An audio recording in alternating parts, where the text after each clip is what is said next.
ಪ್ರಿಯ ಸಹೋದರ ಸಹೋದರಿಯರೇ, ಕನ್ನಡದಲ್ಲಿ ಕೆಲವು ಮಾತುಗಳು ನಿಮಗೆ ಆಡಲು ನಾನು ನಿಮ್ಮ ಮುಂದೆ ನಿಂತಿದ್ದೇನೆ. ಈ ದಿನ ಸಂತ ಫ್ರಾನ್ಸಿಸ್ ಝೇವಿಯರ್ ಅವರ ಹಬ್ಬ. ಅವರು ಸಂತರು, ದೇವಪುರುಷರು. ಅವರು ಸಂತರ ಪಟ್ಟವನ್ನು ಕೊಡಲ್ಪಟ್ಟು 401 ವರ್ಷಗಳು. ಈ ಸಂತರು, ಸಂತ ಫ್ರಾನ್ಸಿಸ್ ಝೇವಿಯರು ಇಂಡಿಯಾ ದೇಶದಲ್ಲಿ ಹೋಗಿ ಸುವಾರ್ತೆಯನ್ನು ಸಾರಬೇಕು ಎಂಬುದಾಗಿ ಕಂಗಣ ಕಟ್ಟಿಕೊಂಡರು. ಅವರು ಬಂದಾಗ ಗೋವಾದಲ್ಲಿ ಬಂದು ಇಳಿದರು. 10 ವರ್ಷ ಕಾಲ ಇದ್ದರು. 1542ರಲ್ಲಿ ಬಂದರು. ಅವರು 10 ವರ್ಷ ಕಾಲ ಜೀವಿಸಿ 1552ರಲ್ಲಿ ನಿಧನರಾದರು.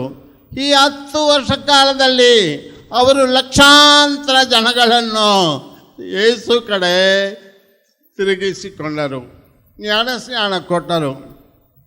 ಈಗ ಈ ಸಂದರ್ಭದಲ್ಲಿ ನಾನು ನಿಮಗೆ ಒಂದೇ ಒಂದು ಸಂದೇಶವನ್ನು, ಸವಾಲನ್ನು ನಿಮ್ಮ ಮುಂದೆ ಇಡಲು ಬಯಸ್ತೇನೆ. ಒಂದು ಪ್ರಶ್ನೆ ಹಾಕ್ತೇನೆ. ಆ ಪ್ರಶ್ನೆ ಇದು: ಸಂತ ಫ್ರಾನ್ಸಿಸ್ ಝೇವಿಯರ್ ಅವರು ಇಂಡಿಯಾ ದೇಶಕ್ಕೆ ಅಥವಾ ಗೋವಾ ಪ್ರಾಂತ್ಯಕ್ಕೆ ಯಾಕೆ ಬಂದರು? ಯಾವತ್ತಾದರೂ ಇದರ ವಿಷಯವಾಗಿ ಚಿಂತಿಸಿದ್ದೀರಾ? ನಾವೆಲ್ಲರೂ ಸಾಧಾರಣವಾಗಿ ಸಂತ ಫ್ರಾನ್ಸಿಸ್ ಝೇವಿಯರ್ ಹತ್ರ ಹೋದರೆ, ಗೋವಕ್ಕೆ ಹೋದರೆ ಗುಣವಾಗುತ್ತವೆ, ನಮಗೆ ಉದ್ಯೋಗ ಬರುತ್ತದೆ, ನಮಗೆ ಒಳ್ಳೆಯ ಮದುವೆಯಾಗಿ ಒಳ್ಳೆಯ ಮಕ್ಕಳು ಮರಿಗಳು ಉಂಟಾಗುತ್ತವೆ, ಸಮಸ್ಯೆಗಳು ಇದ್ದರೆ, ರೋಗ ರುಜಿನಗಳಿದ್ದರೆ ಎಲ್ಲವೂ ಗುಣವಾಗುತ್ತದೆ ಎಂಬುದಾಗಿ ಮಾತ್ರ ತಿಳಿದುಕೊಂಡಿದ್ದೇವೆ. ಇದಕ್ಕಾಗಿಯೇ ನಾವು ಸಂತ ಫ್ರಾನ್ಸಿಸ್ ಝೇವಿಯರ್ ಹತ್ರ ಬರುತ್ತೇವೆ ಎಂದು ಹೇಳಬಹುದು. ಸಂತ ಫ್ರಾನ್ಸಿಸ್ ಝೇವಿಯರು ಇದನ್ನು ಮಾಡಲಿಕ್ಕೆ ಬಂದ್ರ?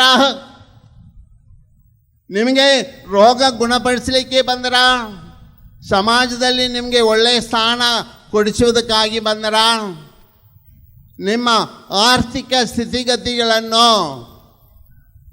ಮೇಲೆ ತೆಗೆದು ಬರಲಿಕ್ಕೆ ಬಂದರ? ಇದು ಒಂದು ಪ್ರಶ್ನೆ ಆಗುತ್ತದೆ. ಆದರೆ ಪ್ರಿಯ ಸಹೋದರ ಸಹೋದರಿಯರೇ, ಚೆನ್ನಾಗಿ ಅರಿತುಕೊಳ್ಳಬೇಕು. ಒಂದೇ ಒಂದು ಉತ್ತರ. ಆ ಉತ್ತರದ ಆಧಾರದ ಮೇಲೆ ಅವರು ಮಾಡಿದ ಕೆಲಸಗಳು ಏನಂತ ನಾವು ಅರಿತು ಸ್ವೀಕರಿಸಿಕೊಳ್ಳಬೇಕು. ಸಂತ ಫ್ರಾನ್ಸಿಸ್ ಝೇವಿಯರ್ ಅವರು ಇಲ್ಲಿಗೆ ಬಂದಿದ್ದ ಕಾರಣ, ಉದ್ದೇಶ, ಯೇಸುವಿನ ಮಹಾ ಆಜ್ಞೆ. ಯೇಸುವಿನ ಮಹಾ ಆಜ್ಞೆ ಯಾವುದು?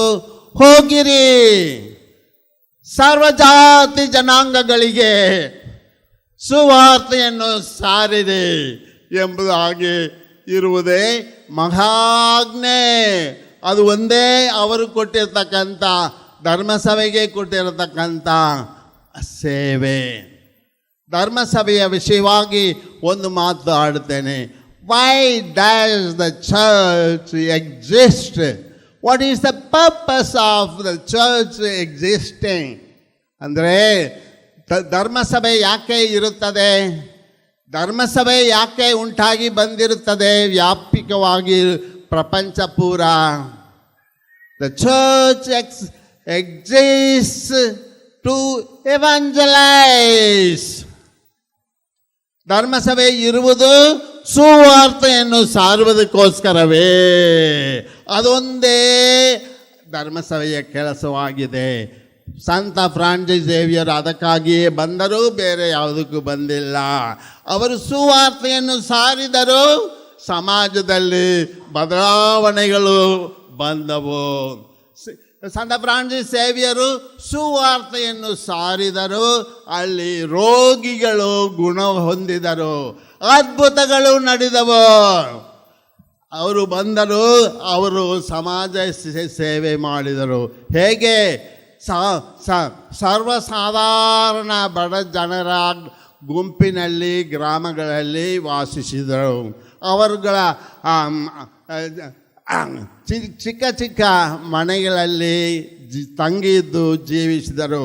ಅವರು ತಮಗೆ ಕೊಟ್ಟ ಊಟ ಉಪಕಾರವನ್ನು ತಿಂದು ಅವರಿಗೆ ಯೇಸು ಕ್ರಿಸ್ತರನ್ನು ತೋರಿಸಿಕೊಟ್ಟರು. ಅವರ ಚಿತ್ರದಲ್ಲಿ ನಾವು ಭಾವಚಿತ್ರದಲ್ಲಿ ನೋಡುತ್ತೇವೆ, ಒಂದು ಕೈಯಲ್ಲಿ ಎತ್ತರವಾಗಿ ಎತ್ತಿಸಿಕೊಂಡು ಶಿಲುಬೆಯನ್ನು ತೋರಿಸಿಕೊಂಡು ಬೋಧಿಸ್ತಾ ಇರುವುದು ಅದರಲ್ಲಿ ನಮ್ಮ ಗಮನಕ್ಕೆ ಬರುತ್ತದೆ. ಅವರು ಬಂದಿದ್ದು ಯಾತಕ್ಕೆ? ಶಾಲೆಗಳು ಕಟ್ಟಲಿಕ್ಕ, ಆಸ್ಪತ್ರೆಗಳು ಕಟ್ಟಲಿಕ್ಕ, ಸಮಾಜ ಸೇವೆ ಮಾಡಲಿಕ್ಕ?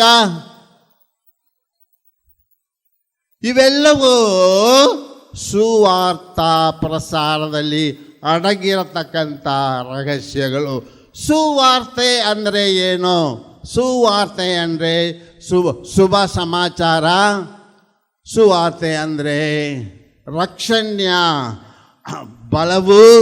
ಸುವಾರ್ತೆ ಅಂದರೆ ಬೆಳವಣಿಗೆ, ಮಾನವ ಗೌರವ ಹೆಚ್ಚಾಗುವುದು. ಇವೆಲ್ಲವೂ ಈ ಸುವಾರ್ತೆಯಲ್ಲಿ ಅಡಗಿವೆ. ಯಾವುದು? ಸಮಾಜ ಸೇವೆ, ಆರ್ಥಿಕ ಸ್ಥಿತಿಗತಿಗಳ ಮೇಲೂ, ಆಮೇಲೆ ಶಿಕ್ಷಣ ಸಂಸ್ಥೆಗಳು ಮತ್ತು ಆರೋಗ್ಯ ಕೇಂದ್ರಗಳು. ಆರೋಗ್ಯ ಕೇಂದ್ರದಲ್ಲಿ ಗುಣಪಡಿಸುತ್ತಾರೆ. ಶಿಕ್ಷಣ ಸ್ಥಾಪನೆಗಳಲ್ಲಿ ಅರಿವು ಕೊಡುತ್ತಾರೆ.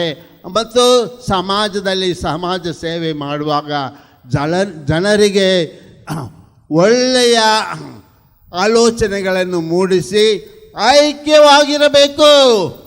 ಎಲ್ಲರೂ ಒಂದೇ ದೇವರ ಮಕ್ಕಳು, ನಾವೆಲ್ಲರೂ ಐಕ್ಯವಾಗಿರಬೇಕು, ಒಬ್ಬರನ್ನೊಬ್ಬರು ಪ್ರೀತಿಸಬೇಕು ಎಂಬುದೇ ಸಮಾಜ ಸೇವೆಯಾಗಿರುತ್ತದೆ.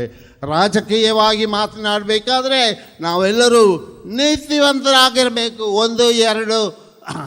ಒಂದು ಎರಡು ವಿಷಯಗಳಲ್ಲಿ ನಾವು ಅನೀತಿಯಾಗಿರ್ತೇವೆ, ಆದ್ದರಿಂದ ನಾವೆಲ್ಲರೂ ನೀತಿವಂತರಾಗಿರಬೇಕೆಂದು ಬೋಧಿಸಿಕೊಟ್ಟರು.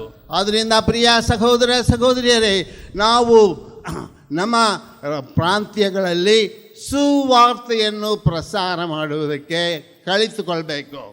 ಪೋಪ್ ಜಗದ್ಗುರುಗಳು ಫ್ರಾನ್ಸಿಸ್ ಅವರು ಹೇಳುತ್ತಾರೆ, ನಿಮ್ಮೆಲ್ಲರಿಗೂ ಒಂದು ಡಿಗ್ರಿ ಕೊಡುತ್ತೇನೆ. ಆ ಡಿಗ್ರಿ ಯಾವುದು? MD. ಅವರು ಬರೆದಿರುವಂಥ ಪುಸ್ತಕದಲ್ಲಿ ಸುವಾರ್ತೆಯ ಸಂತೋಷ ಎಂಬ ಪುಸ್ತಕದಲ್ಲಿ MD ಎನ್ನುವ ಪಟ್ಟವನ್ನು ನಮಗೆ ಎಲ್ಲರಿಗೂ ಕೊಡ್ತಾರೆ. ಸ್ನಾನ ಪಡೆದ ಎಲ್ಲರೂ ಸುವಾರ್ತೆಯನ್ನು ಸಾರಬೇಕು. ಅವರೆಲ್ಲರೂ ಮಿಷನರಿ ಡಿಸೈಪಲ್ಸ್ ಎಂದು ಆ ಪಟ್ಟದಲ್ಲಿ ಹೆಸರು ಕೊಟ್ಟಿದ್ದಾರೆ. ಆದ್ದರಿಂದ ನಾವು ಎಲ್ಲರೂ ಕನ್ನಡ ಜನರು, ಬೇರೆ ಇತರ ಎಲ್ಲರೂ ಕೂಡ ನಾವು ಜೀವಿಸುವ ಪ್ರಾಂತ್ಯಗಳಲ್ಲಿ ಯೇಸು ಕ್ರಿಸ್ತರನ್ನು ಬೋಧಿಸಬೇಕು. ಯೇಸು ಕ್ರಿಸ್ತರನ್ನು ಬೋಧಿಸಿದರೆ ಗುಣ ಹೊಂದುತ್ತೇವೆ. ಆಟೋಮ್ಯಾಟಿಕ್ ಮಿರಾಕಲ್ ಬರುತ್ತದೆ. ಸಮಾಜದಲ್ಲಿ, ಕುಟುಂಬದಲ್ಲಿ ಐಕ್ಯತೆ ಬರುತ್ತದೆ. ರಾಜಕೀಯ ರಂಗದಲ್ಲಿ ನೀತಿ ನ್ಯಾಯ ನೆಲೆನಾಟಿ ಬರುತ್ತದೆ. ದೇವರು ನಿಮ್ಮೆಲ್ಲರನ್ನು ಆಶೀರ್ವದಿಸಲಿ. ನಿಮ್ಮ ಪ್ರಯತ್ನಗಳು ಶುಭವಾಗಲಿ, ಲಾಭವಾಗಲಿ. ದೇವರ ಪರಿಶುದ್ಧ ನಾಮವನ್ನು ಪೂಜಿಸಿ ಆರಾಧಿಸೋಣ.